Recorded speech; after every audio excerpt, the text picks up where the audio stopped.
Habang mas marami kang paliwanag, mas mahina kang tingnan. Habang mas madalas kang mag-react, mas marami kang kapangyarihang ibinibigay. At habang mas pilit mong pinapatunayan ang sarili mo, mas halata na may nakaapekto sa iyo. Maging tapat tayo. Sa mundong puno ng ingay, ang katahimikan ay hindi na kahinaan. Isa na itong estratehiya. Kapag pinilipit ang mga salita mo, kapag ang katotohanan ay ginawang bala, at kapag ang reaksyon mo ay naging aliwan nila, hindi na ito usapan. Isa na itong larong psikolohikal. At habang mas malakas ang sigaw mo, mas talo ka na. Pero ito ang twist. Hindi mo kailangang lumaban. Hindi mo kailangang sumigaw para marinig. Hindi mo kailangang ipaliwanag ang sarili mo para maging tama. Isa lang ang kailangan mo, katahimikan at oras. Dahil sa sandaling tumigil ka, gumagalaw na ang karma. Tahimik ka man, ang universo ay hindi. May sariling hatak ang katotohanan at palagi itong bumabalik sa tamang lugar. Sa video na ito tatalakayin natin ang 7 sitwasyon kung saan pinipili ng isang matalinong tao ang ganap na katahimikan, hindi dahil sa takot, kundi dahil sa lakas. Para protektahan ang kanyang enerhiya, pangalagaan ang dangal, at hayaang ang bigat ng pagkakamali ng iba ang pumatay sa kanila, nang hindi man lang nagtataas ng isang daliri. Dahil ang katahimikan ay hindi kawalan ng salita. Ito'y presensya ng kontrol. Samahan mo ako hanggang sa huling bahagi, dahil ang huli ay magbabago sa pananaw mo sa katahimikan. Iilan lang ang mas masakit at mas hindi makatarungan kaysa sa mapagsinungalingan. Ang una mong reaksyon ay natural. Gusto mong ipagtanggol ang sarili mo, itama ang istorya, at patunayan na hindi ikaw ang sinasabi nila. Pero ito ang katotohanan. Walang gustong makinig. Habang mas nagpapaliwanag ka, mas kahina-hinala ang dating mo. Habang hinahabol mo ang linaw, mas pinapalala nila ang gulo. Dahil ang mga nagkakalat ng kasinungalingan ay hindi naghahanap ng katotohanan. Naghahanap sila ng reaksyon. Gusto nilang basagin ang katahimikan mo. Gusto nilang makita kang natataranta. Gusto nilang ipakita mong inosentes para gawin itong ebidensyang may kasalanan ka. At ito ang patibong. Kapag nag-react ka, talo ka na. Dito humahawak ng linya ang Stoicism. Isinulat ni Marcus Aurelius, kung hindi totoo, huwag mong sabihin. Kung hindi tama, huwag mong gawin. At iyon na yon, walang kailangang pakiusap. Walang kailangang paliwanag. Mamuhay ka ayon sa sarili mong integridad, hindi sa kwento ng iba tungkol sa'yo. Dahil may taglay ang katotohanan na hindi kailanman makakamit ng kasinungalingan, tibay. Mabilis kumalat ang kasinungalingan, pero mabilis din itong mamatay. Mas matagal ang katotohanan, pero hindi ito kailangang ipagtanggol, kusang lumalabas sa tamang panahon. Hayaan mong ikwento ko ito sa iyo. May isang lalaki, tawagin natin siyang James. Inakusahan siya sa trabaho ng bagay na hindi niya ginawa. Kumalat ang bulong-bulungan at unti-unting lumayo ang mga tao. Ang una niyang naisip ay ipagtanggol ang sarili. Pero sa halip, pinili niyang manahimik, nanatiling kalmado. Ginawa ang trabaho niya. Hinayaan ang mga gawa niya ang magsalita.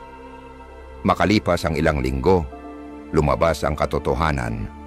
Nabunyag ang akusador na may kasaysayan ng panlilinlang. At si James, dahil hindi siya lumaban, hindi kailanman nawalan ng dignidad.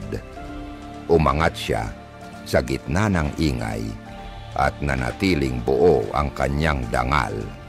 Yan ang tunay na lakas ng pagiging stoic. Kaya ang tanong, paano ka tutugon kapag may nagsinungaling tungkol sa'yo? Una, magtiwala sa pangmatagalang laban. Malalakas ang boses ng kasinungalingan, pero ang katotohanan ay tumatagal. Hayaan mong ang oras ang gumawa ng tahimik nitong trabaho. Pangalawa, Kumapit ka sa mga pinahahalagahan mo. Kapag kilala mo ang sarili mo, walang ingay mula sa labas ang makakaapekto sa iyo. Pangatlo, hayaang ang karma ang magsalita para sa iyo. Ang mga sinungaling ay kadalasang nabubuhay sa paulit-ulit na drama at kalaunan, sila rin mismo ang nahuhulog sa sarili nilang bitag. Sa huli, ang katahimikan ay hindi pagsuko. Ito ay paggalang sa sarili. Hindi ka nagtatago, umaangat ka. Umaangat mula sa ingay, mula sa kababawan, mula sa kasinungalingan. Hayaan mo silang magsalita. Hayaan mo silang mag-imbento. At hayaang ang katotohanan ang gawin ang lagi nitong ginagawa. Bumalik. Ang pagtataksil ay hindi lang basta masakit. Parang binabago nito ang buong pundasyon ng buhay mo. Galing ito sa mga taong pinagkatiwalaan mo. Kaibigan, karelasyon, pamilya, at kapag dumating ito para bang gumuho ang dibdib mo. Ang unang reaksyon ay harapin sila, itanong, paano mo nagawa ito? Manghingi ng paliwanag, bakit? Magmakaawa. Alam mo ba kung gaano mo ako sinaktan? Pero ito ang masakit na katotohanan. Ang mga taong nagtaksil sa iyo ay may paliwanag na sa isip nila. Hindi nila nakikita ang mali sa ginawa nila. O mas masahol pa, alam nila, pero wala silang pakialam. At habang pilit mong hinahanap ang closure, lalo mo lang binubuksan muli ang sugat. Kasi kapag may nagtaksil sa iyo, ang tunay nilang habol ay ang enerhiya mo, ang reaksyon mo, ang sakit mo, ang kalituhan mo. Bakit? Dahil doon sila nakakakuha ng kapangyarihan. Doon nila napapatunayang may halaga sila. Pero anong nangyayari kapag wala kang ibinigay? Walang galit, walang ganti, walang paliwanag, katahimikan lang. Doon nila marirealize na hindi lang salita mo ang nawala sa kanila, pati kaluluwa mo. Isinulat ni Seneca, ang hiyas ay hindi kikinang kung walang friction, at ang tao ay hindi hinuhubog kung walang pagsubok. Ang pagtataksil ay friction. Masakit, pero malinaw. Nilalantad nito kung ano ang totoo at kung ano ang peke. At pinipilit ka nitong harapin ang isang mahirap na katotohanan. Hindi lahat ng mahal mo ay para manatili sa buhay mo. Hayaan mong ikwento ko ito. May isang babae, tawagin natin siyang Sarah. Mahigit isang dekada na silang magkaibigan ng isang tao. Lahat ay pinagsaluhan nila. Mga pangarap, takot, tagumpay. Pero isang araw nalaman ni Sarah na itinaksil siya ng kaibigan niya. Isiniwalat ang mga sikreto, sinabotahe ang mga tagumpay. Bakit?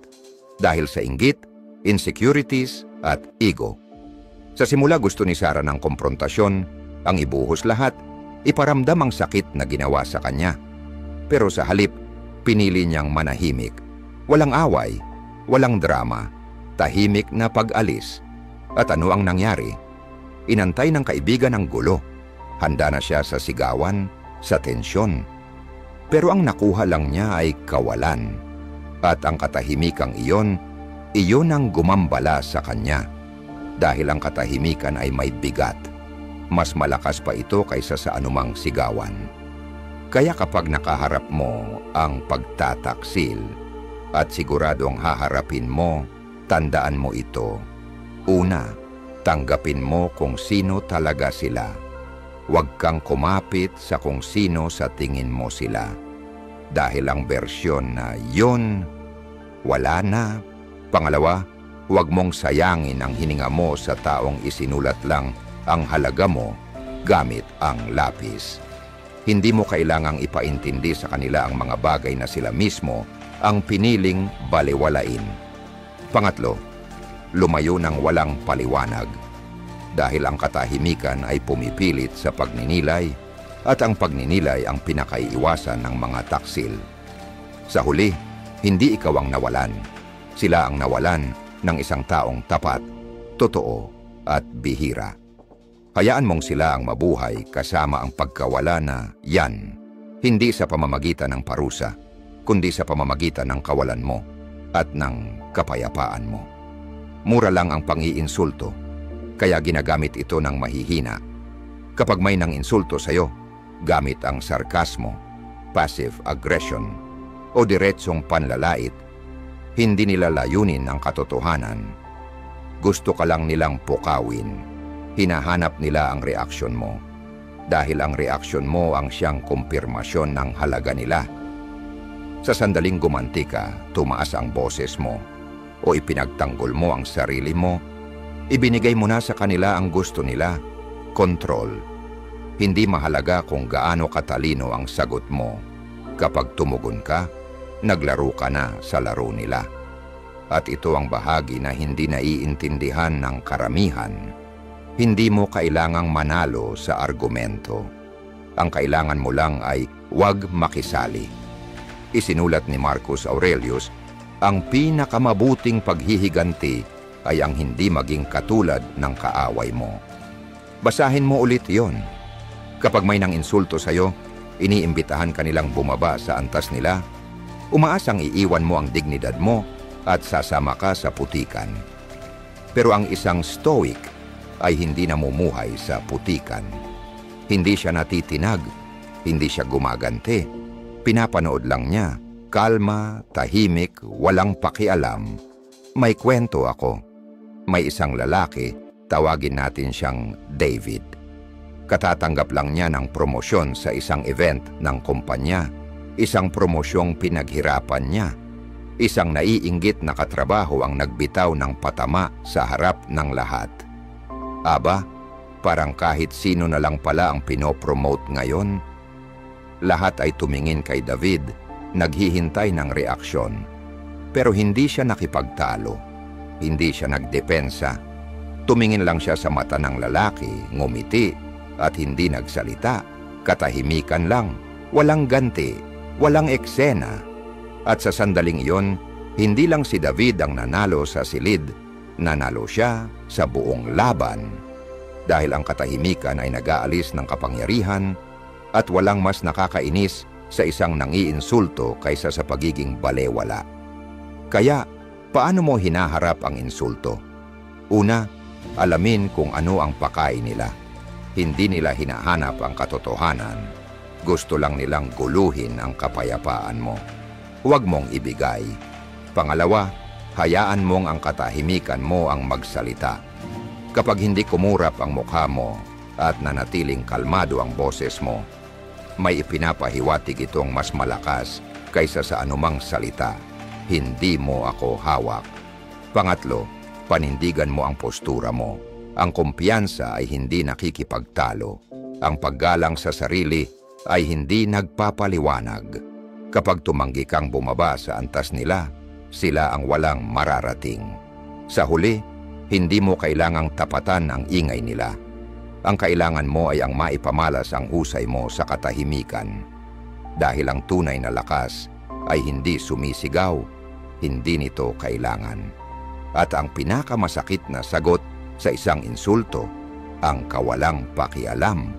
May mga taong hindi resolution ang gusto, atensyon ang habol nila. Hindi nila gustong lutasin ang problema, gusto nilang kontrolin ang kwento. At ang pinaka-epektibong paraan para gawin ito, magpanggap na biktima. I-rewrite nila ang istorya. Sila ang nag-aalis ng kanilang papel. Binabaluktot nila ang mga katotohanan, nagpapaluha, at bigla kang nagiging kontrabida.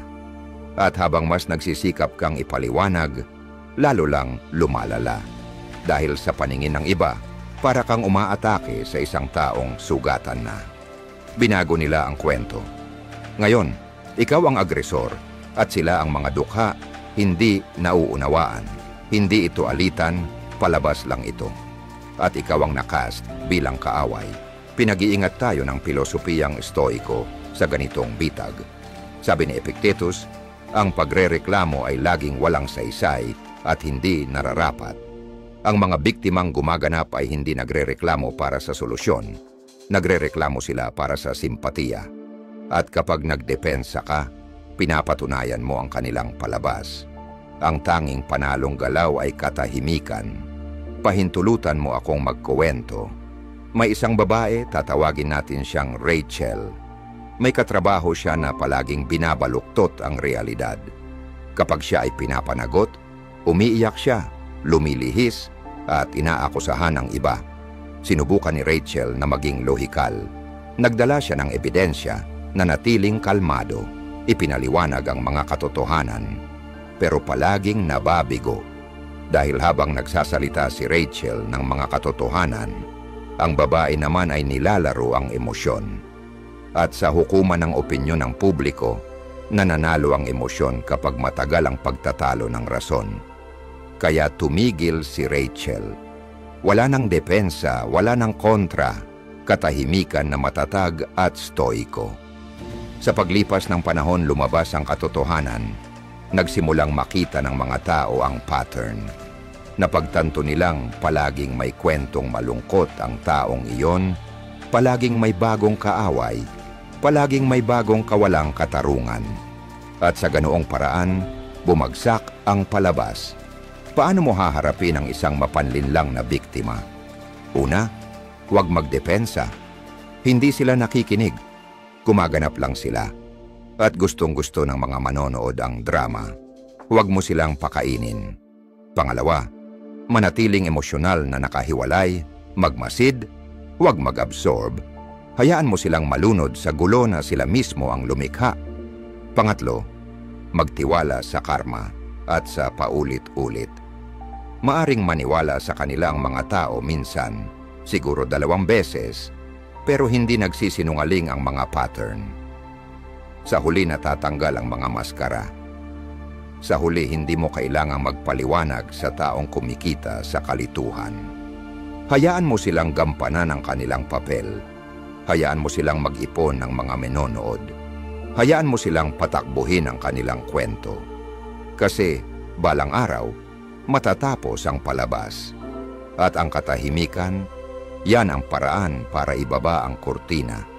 Ang pinakamasakit na insulto ay hindi ang mga sinasabi nila sa'yo, kundi ang mga hindi na nila pinapansin. Dumadalo ka, nagbibigay ka, nagmamalasakit ka, ikaw ang tumatawag, nagmemensahe, nag-aalok ng presensya. At kapalit nito ay katahimikan, kawalang pakialam, kawalang interes. Walang pagsabog, walang dramatikong pagtataksil, puro unti-unting pagkawala ng halaga mo sa kanilang mga mata. At ito ang mapait na katotohanan. Habang mas sinusubukan mong patunayan ang iyong halaga, lalo lang nilang hindi ito nakikita dahil hindi pinahahalagahan ng mga tao ang bagay na palaging nandiyan. Pinahahalagahan nila ang mga bagay na takot silang mawala. At kapag palagi kang naroroon, palaging umaabot, nagiging background noise ka sa kanilang mundo. Hindi ka nagiging mahalaga, nagiging invisible ka. Dito mo makukuha muli ang iyong kapangyarihan sa Stoicism. Sabi ni Seneca, ang oras ang naglalantad ng katotohanan. At minsan, ang katotohanang kailangan nilang matuklasan ay ang iyong pagkawala. Pahintulutan mo akong magkuwento. May isang lalaki, tatawagin natin siyang Jake. Siya ang laging nandyan.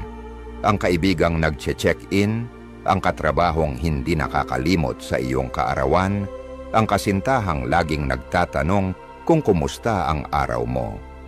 Pero unti-unti, napansin niya ang isang bagay. Walang nagtatanong tungkol sa kanyang araw. Walang kumukontak maliban na lang kung siya ang unang lumapit.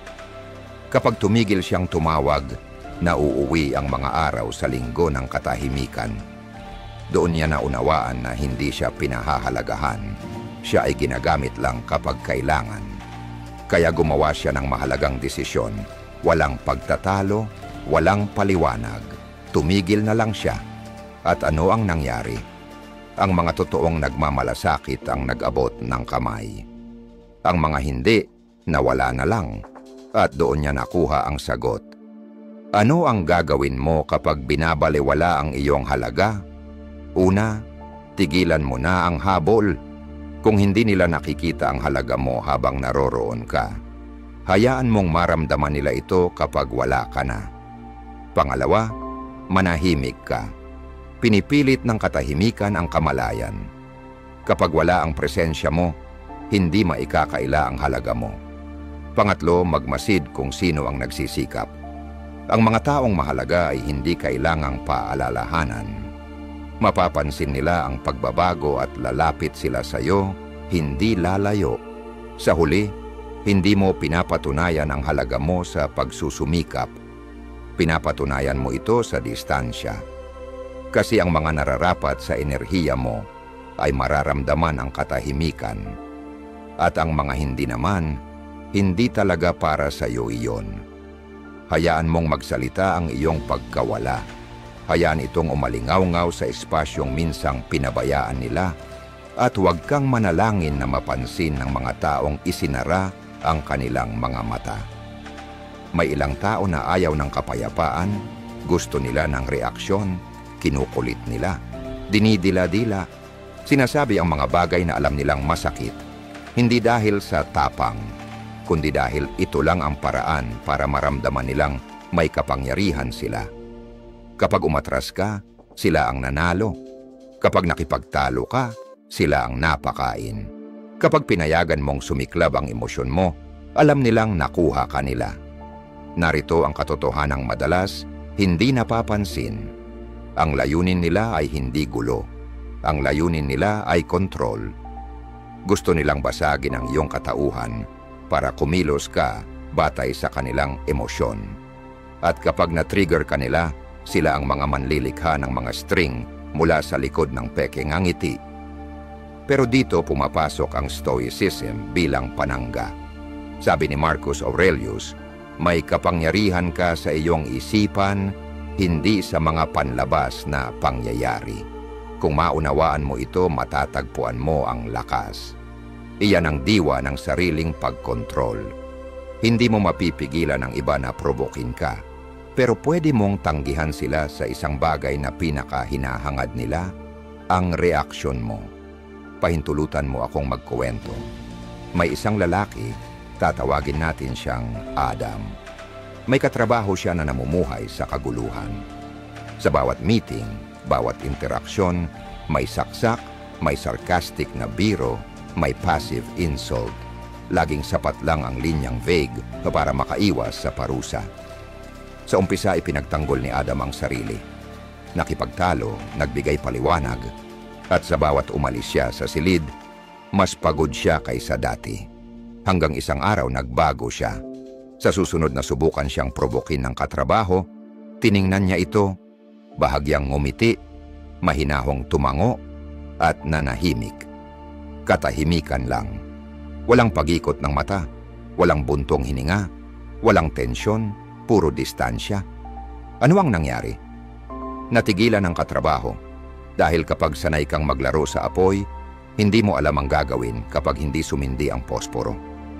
Sa huli sumuko siya dahil kapag walang gasolina, namamatay kahit ang pinakamatinding apoy. Paano mo haharapin ang provokasyon? Una, kilalanin ang pattern. Ipinapakita ng paulit-ulit ang motibo. Kapag may taong palaging nagpapasimula ng gulo, hindi ito personal, estratehiya ito. Pangalawa, panatilihin ang iyong katauhan. Huwag hayaang hilahin ka ng emosyonal na pain sa labas ng iyong direksyon. Ikaw ang may kontrol sa iyong hininga, tono, presensya. Pangatlo, hayaan maging kapangyarihan mo ang iyong katahimikan. Kapag hindi ka na matitinag, lalo silang nawawalan ng lakas.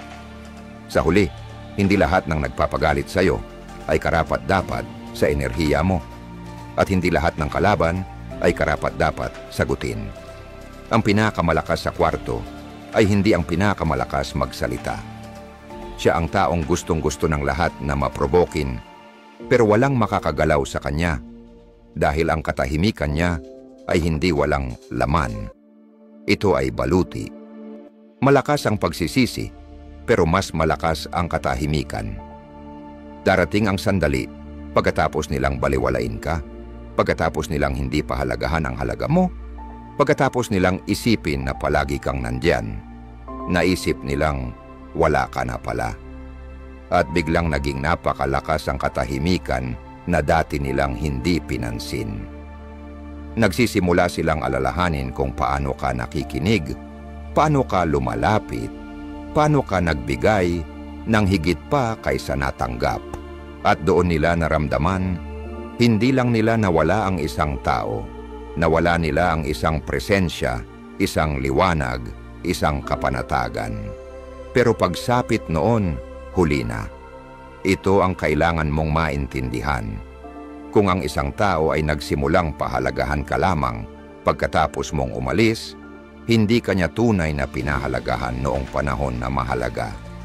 At ang pinakamalaking pagkakamali na maaari mong gawin ay bumalik lang dahil sa napansin kanila. Sabi ni Epictetus, walang taong malaya kung hindi siya ang master ng kanyang sarili. At ang mastery ng sarili ay nangangahulugang ito. Hindi ka babalik sa mga lugar na sumira sa'yo. Hindi mo ibababa ang iyong pamantayan para lang aliwin ang kanilang guilt. Hindi mo ipapaliwanag ang iyong katahimikan. Hayaan mo itong magsalita para sa'yo. Pahintulutan mo akong magkuwento. May isang babae, tatawagin natin siyang Olivia. Ibinigay niya ang lahat sa kanyang relasyon. Oras, pagmamahal, enerhiya. Naging kampante ang kanyang kapareha, pinabayaan siya, inisip na permanente ang kanyang presensya, hanggang isang araw ay umalis siya. Walang pagtatalo, walang gulo, walang emosyonal na paghihiwalay, isang tahimik na pag-alis. Sa una niyurakan niya ito, tapos dumating ang mga linggo, mga buwan, mga tawag na hindi sinagot, ang alingaw-ngaw ng presensyang hindi niya namalayan na kailangan niya hanggang sa hindi na ito sa kanya. Nagmakaawa siya, humingi ng tawad, nangakong magbabago. Pero si Olivia ay nakapaghilom na sa katahimikan at ang katahimikan na iyon ang naging kanyang kalayaan. Kaya, ano ang gagawin mo kapag nagsisisi ang isang tao na nawala ka? Una, huwag mo silang bigyan ng madaling paraan pabalik. Kung naging invisible ang halaga mo, dapat visible ang pagkawala mo. Pangalawa, labanan ang pagnanais na magpaliwanag. Hayaan silang maramdaman ang bigat ng kanilang ginawa nang walang pagaan ng closure. Pangatlo, manindigan ka sa iyong katahimikan, hindi dahil sa galit, kundi dahil sa respeto sa sarili. Sa huli, may access sila sa iyo, pero sinayang nila ito. Hayaan silang maupo sa katotohanang iyon mag-isa, dahil ang katahimikan mo, hindi ito parusa, ito ay karunungan. Sinasabi nito na hindi sila maaaring pumasok at lumabas sa buhay mo at asahan na mananatiling bukas ang pinto. Hayaan silang magsisi. Hayaan silang mag-alala. Pero huwag mong hayaan silang bumalik. Hindi mo kailangang bigyan sila ng pangalawang pagkakataon. Utang mo sa sarili mo ang kapayapaan. Hindi mo kailangang sumigaw para marinig. Hindi mo kailangang makipaglaban para manalo. At hindi mo kailangang magsalita para makagawa ng pahayag. Sa mundong adik sa ingay, ang katahimikan ay radikal. Hindi ito kahinaan, hindi ito pagsuko. Ito ang wika ng mga taong hindi na nangangailangan ng patunay. Kasi kapag tumahimik ka, binabalik mo ang kapangyarihan mo. Lumalabas ka sa bitag. Hinahayaan mong tapusin ang oras, katotohanan, at karma ang pangungusap na pinili mong hindi isulat. Ang isang stoiko ay hindi naghahabol ng pag-apruba. Hindi sila nananawagan ng closure. Hindi sila bumabagsak dahil sa ingay. Tumitigil lang sila at hinahayaan ang universo na gawin ang pinakamagaling nito. Ibalik ang balanse. Kaya sa susunod na may magsinungaling, mang-api, maninsulto, mag-provoke, o magsisi, huwag kang tumugon, huwag magpaliwanag, huwag gumaganap, manood ka lang at maghintay. Kasi ang karma ay hindi nangangailangan ng tulong mo. Kailangan lang nito ang iyong katahimikan. Kung ang mensaheng ito ay tumimo sa puso mo at nahanap mo ang katotohanan sa mga salitang ito, huwag mo lang i-click at iwan. Mag-subscribe sa Marcus Aurelius Stoico kung saan ang lakas ay tahimik, ang karunungan ay matalim. at bawat salita ay ginawa para manatili. At kung may kilala kang nangangailangan marinig ang mensaheng ito, ipadala mo, ibahagi mo, o hayaan mong umalingaw-ngaw ang iyong katahimikan para maipasa ito.